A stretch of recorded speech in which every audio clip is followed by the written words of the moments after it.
Hi guys, daily vlog-ээр маань эхэлж байна. Өнөөдөр офс дээр очиод маш сонирхолтой үйл явдалтай таарсан. Тэр нь юу вэ гэхлээр хаб офсын маань гишүүн ганц үг ах маань анхны том хэмжээний татаа авалт буюу $4800 болох монгол мөнгөөр 17 сая орчим төгрөг татж авсан байгаа. Тэрнийхээ дээжээс хаб офсынхан гишүүд болон багштай бэлэг болгож өгсөн байгаа. Түүний дараачаар бид нэр өчигдөр 3 дахь өдөр голд дээр анализ хийсэн байсан.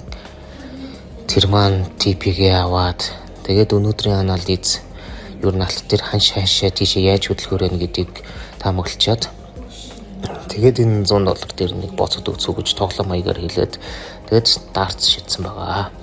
Тэгээд өдрийн төгсгөл талтан дээр $99 ашигтай Crash 1000 буюу Drew Index-ийн энэ дээр $257 ашигтайгаар өнөөдрийн ярилцлага маань ингээд энэ хүрээд дууссан байна.